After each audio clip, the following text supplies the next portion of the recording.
The sanctuary at Delphi was the most sacred site in ancient Greece.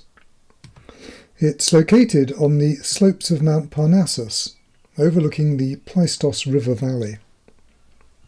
The oracle at Delphi was the most important centre of prophecy and divination in the ancient world, and everyone from kings to ordinary citizens would make what was virtually a pilgrimage to consult the oracle. The presiding deity was Apollo, and there was a magnificent temple complex dedicated to him. Originally, the site was sacred to the mother goddess Gaia, but it was subsequently taken over by Apollo. The legend claims that Apollo slew the guardian serpent Pytho, or the Python, and thereby claimed the site for himself. This is an archetypal story like that of St. Michael or St. George slaying the dragon, and denotes a new religion taking over an ancient sacred site which was characterised by powerful currents of earth energy. The oracle was given by the Pythoness, or Pythia, who was a priestess that sat on a tripod over a cleft in the rocks from which were emitted intoxicating fumes. The words of the Pythoness were often garbled or incoherent, so priests would interpret them for the supplicants. The priestess and the supplicants would purify themselves before the reading by bathing in the Castalian springs by the entrance to the temple complex, and all bore laurel leaves, which were sacred to Apollo. Delphi was also special because it was regarded as the centre of the world, the navel of the world, and at the very central point was marked by an omphalos, a conical marker stone. The inset example here, which shows a finely carved net-like web representing interlocking lines of earth energy, came from inside the temple, whereas the planar stone example stood outside and marked the actual centre of the cosmos. One famous characteristic of the oracles is the enigmatic nature of the prophecies. And one manifestation of the riddling habit was their propensity to use gematria in the solutions.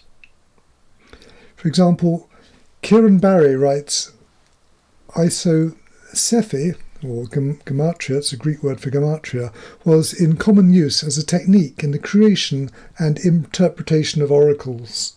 One famous example is from a story about the founding of Alexandria, when a god revealed himself to Alexander through a dream. The god said, "The city of Alexandria which you're building is to be coveted by the world. Take 200 and add 1, and then add 101, and 4 times 20, and 10, and take the first number and make it the last, and learn for all time what God I am." If you work out the math, that's 200 plus 1 plus 100 plus 1 plus 80 plus 10 plus 200, or sigma alpha rho alpha pi iota sigma, Serapis. Serapis was the syncretic deity worshipped in northern Africa, in Egypt, compounded from aspects of Osiris and Apis. And he was calculated to appeal to the Greek-speaking population of that part of Egypt in the 3rd century BCE. Now, at Delphi, there were 3 very significant inscriptions. These were known as the Delphic maxims, and they were carved prominently at the entrance of the Temple of Apollo. The first of these, Gnothes Auton, Know Thyself, is famous to all. The second, Miden Agan, Avoid Extremes, and the third, Engoa Paradata, Make a Pledge and Trouble is Near. Now there is a little bit of ambiguity here, because the final letter of the final word could have been an alpha or an eta. Both are recorded with almost equal prevalence, and both are grammatically correct endings to the name of the goddess of mischief, ruin or trouble, atta. It's my belief that this ambiguity was deliberate. It was intended to offer two different gematria readings for these three sayings. The fact there were three sayings may be related to the symbolism of the three-legged stool upon which the oracular priestess was seated. It may represent the three worlds, the heavens above, the world of the living, and the underworld. The first letters of the 7 words making up the inscriptions have a gematria, or technically an otaricon, total of 333. And this obviously gives another expression to the theme of triplicity. The fact there are 7 words is also significant, because 7 was the number associated with Apollo. In the calendar, the 7th day after the new moon was sacred to Apollo, and there were 7 strings on his lyre, and these represent the 7 planets, or alternatively the 7 vowels in the alphabet, from alpha to omega. It was also considered that there were 7 directions at Delphi: north, south, east, west, up, down, and centre. And finally, in Greek, Apollo's name, Apollon, was composed of 7 letters. The gematria value of Gnothe Seauton is 1898. This equates it with Opaion Delphinios, the Delphic paein. This was an epithet of Apollo, both because of his association with Delphi and with the god of healing, Paein. A paein was also a sacred song of thanksgiving, and therefore Know Thyself and the other maxims can perhaps be considered as a paein of Delphi. The other values sum to 162 and 900, giving an overall total of 2,960. This can probably be best made sense of when considered as the form of a vesica piscis with a perimeter of 2960. It will be seen that this is made from the intersection of 2 circles of 4440 and circumference and a total extent of 8,880. This means that the circle that can be inscribed in the eye of the vesica has a circumference of 2,220. The width of the vesica and the diameter of the circle is 707.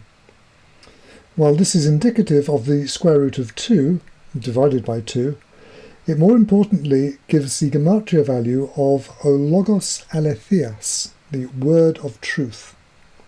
This is highly appropriate for the home of the sacred oracle. And the circle's exterior of 2,220 gives the value of To Pneuma Propheteas, the spirit of prophecy. This also fits the oracle's function very neatly. And within the circle can be inscribed a 5-pointed star with a total length of 3,360.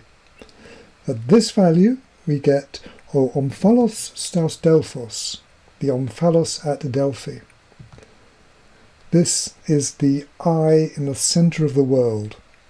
It is the eye that sees everything and knows everything, or at least purports to know everything, and trades on that reputational omniscience. With eta as the final letter of the maxims, their gematria value increases to 2,967. This is a number divisible by 3, and thereby gives each of the 3 maxims an average value of 989. This honours the threefold symbolism of the tripod. By gematria, 989 gives the value of To Pythion, which is the temple of Pythian Apollo, Apollo's temple at Delphi. It also gives Agathodaimon, the good demon, the serpent spirit of the slain python, which now provides the inspiration of the oracle. The number can be represented graphically as an equilateral triangle with 3 sides of 989. Within this triangle, the distance from the midpoint to the vertices is 571. Here is the value of Edephne, the laurel. Remember that the laurel was the sacred symbol of Apollo, and both the supplicants and the Pythian priestess were both required to carry laurel branches.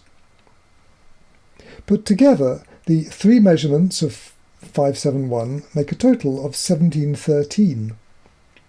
This is the value of the very appropriate expression monas en triadi, kai trias en monadi, 1 in 3 and 3 in 1. The height of the triangle is just a shade under 857. Here we find Logos Theo, the Word of God. It's an apt description of the oracle. And if we inscribe the triangle within a circle, its diameter will measure 1142, and hence Logos Pythios, which was the recognized name of the Delphic oracle. The significance of the circle circumference of 3,588 seems best explained via 3 segments of 1196. Here is the value of Apollonion, meaning Temple of Apollo. It neatly parallels the 989 representing Topithion, Temple of Pythian Apollo. Another interesting facet of 2967 comes from the square within which the circle can be inscribed. Its perimeter is 3,777, and this presents the 4 seasons in Greek. Arnixi is spring, Pheros summer, Phinoporo autumn, and Chemon winter. Obviously, the 4 seasons rotate around the centre of the cosmos, marked by the omphalos stone. The factors of 2967 sum to 4224. This is a mirror number, like the factors of 73 and 37, giving the value of Genesis 1:1, or the 93 and 39, giving the first verse of St. John's Gospel. You'll see my video, The Kabbalah of Creation, for a deeper dive into these mysteries. As with 2960, this can be best considered in terms of a vesica piscis with this perimeter. You can also see that the 2 circles from which the vesica is made also have mirror digits 6336. Now, the width of this vesica is just over 1008. And 1008 can also be got by multiplying 42 and 24. This seems to provide confirmation that the vesica is the correct form of sacred geometry for the interpretation of these numbers. The significance of the red circle is that its circumference is 3,168 exactly. Those of you who have seen my video on the name of Christ will recognise that 3168 is regarded as the paramount number of the ancient canon. It supplied the perimeter of numerous temples of antiquity, such as Plato's perfect city, Magnesia, Stonehenge, as measured in feet, the 12 hides of Glastonbury, and the New Jerusalem from the Book of Revelation. The value of 1008 can be found also from an inscription on the second most important omphalos in ancient Greece, that which was found to the northwest of the Acropolis at Athens. Here we find Oidodeca Theoi, the 12 gods. And signifying the circle of the globe, we can also see that 3168 supplies Temenos Dodecatheon Cosmo, temple of the 12 gods of the world. And if this 3168 circle is divided into 12, we reach 264. This is the value of Themis. Themis was the goddess of justice and law. More significantly, she was also the founder of the oracle at Delphi. It was only later, after he slew the serpent Python, that Apollo took over guardianship of the oracle.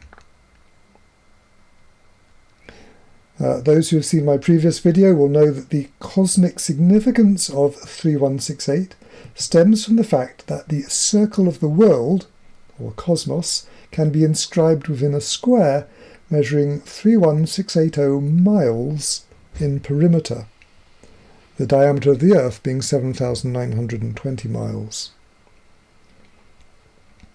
And the circle around the combined Earth and Moon also measures 3,000 or 31,680 miles in extent, providing that one uses 22 divided by 7 as a measurement of pi. Now, if we alter this geometry slightly and draw a rectangle around the Earth and the Moon to either side of it, the width measures 12,240. This number can be derived from 4,224 as a sum of its factors. By this means, 4224 leads to 3 separate arrangements of the Earth and Moon. The perimeter of the rectangle is 40,320. This is very important in mathematics because it is 8 factorial, or 1 times 2 times 3 times 4 times 5 times 6 times 7 times 8. And if we go back to the circle around the Earth and the Moon, we can see that the radius of this circle is 5,040 miles. This is 7 factorial, 1 times 2 times 3 times 4 times 5 times 6 times 7. The radius on the other side is also 5,040. And this is 7 times 8 times 9 times 10, which is kind of 10 factorial, although not exactly. And then, if we were to multiply 5,040 by 72, we would have 9 factorial. 1 times 2 times 3 times 4 times 5 times 6 times 7 times 8 times 9. 72, well, that's a value of the aletheia, the truth. And you can always multiply by the truth. Thus, the properties of numbers and the properties of sacred geometry, as represented in the architecture of the cosmos, were recognized by the priests of antiquity. And they recorded their knowledge in inscriptions, such as those found written on the walls of the Temple of Apollo at Delphi. If you've enjoyed this video, please subscribe, click like, and make any comments that you think are suitable. Thank you.